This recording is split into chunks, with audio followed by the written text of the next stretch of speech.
그랜저 투명 코팅 시공 모습 보겠습니다. 이것이 엔진 부분인데요. 엔진하고 미션 모두 코팅이 되었습니다. 이런 부분에 염화칼슘이 닿아버리면 백화 현상이 발생되고요. 여기 앞쪽 프론트 부분인데요. 처음 들어왔을 때 용접 부분을 따라서 페인트가 조금씩 까져 있었죠. 모두 방청 도장하였습니다. 여기 홀 안쪽에는 투명 코팅제와 이너왁스를 이용해서 안쪽에 시공이 되었고요. 그랜저 같은 경우는 로암, 너클, 알루미늄 부품이 사용되었습니다. 알루미늄 부품의 장점은 현가 하질량을 줄여서 승차감 좋아지고 연비 좋아지죠. 그래서 고급 차량일수록 알루미늄 부품 사용량이 많습니다. 눈길 주행을 하게 되면 바퀴 회전력에 의해서 물로 변한 염화칼슘은 이런 홀 안쪽으로 스며들죠.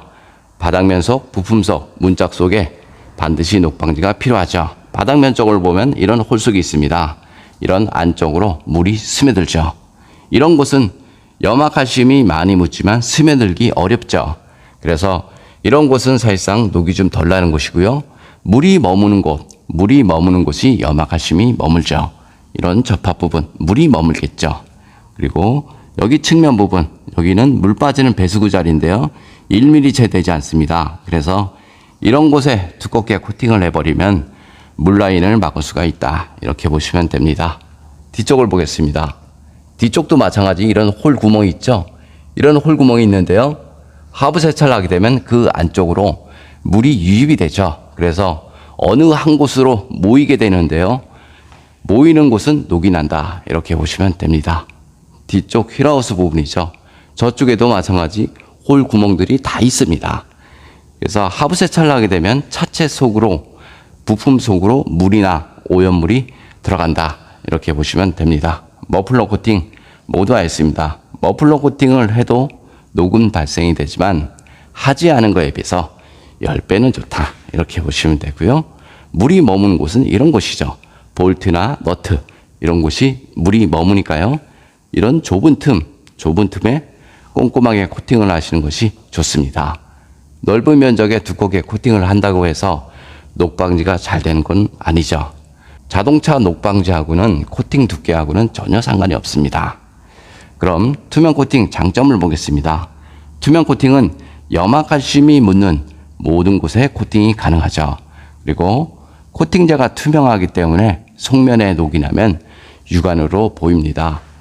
자동차 하부 관리가 쉬운 이유가 속면이 보이기 때문에 관리가 쉽죠. 좀 더 자세한 내용은 네이버에 코팅나라 검색을 하면 제 블로그가 있습니다.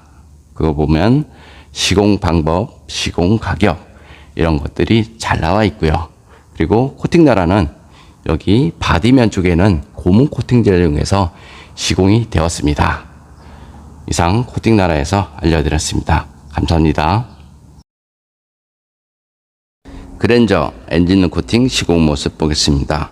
앞쪽 플라스틱 부분에 코팅을 하게 되면 먼지 부착률이 적어서 엔진룸이 깔끔하죠. 여기는 휴즈 박스 안쪽 부분, 휴즈라든가 릴레이, 어스 부분 모두 코팅이 되었습니다. 배터리 플러스 단자, ECU 있는 부분 모두 저런 코팅 되었고요. 엔진 본체를 보겠습니다. 엔진 본체를 보면 커넥터도 있고요. 센서, 점화 코일, 커넥터, 전기장치 부분이 상당히 많습니다. 엔진룸 코팅의 가장 장점은 습기나 먼지로 인한 정기적인 트러블 이런 것들을 방지할 수 있습니다. 이상 코팅나라에서 알려드렸습니다.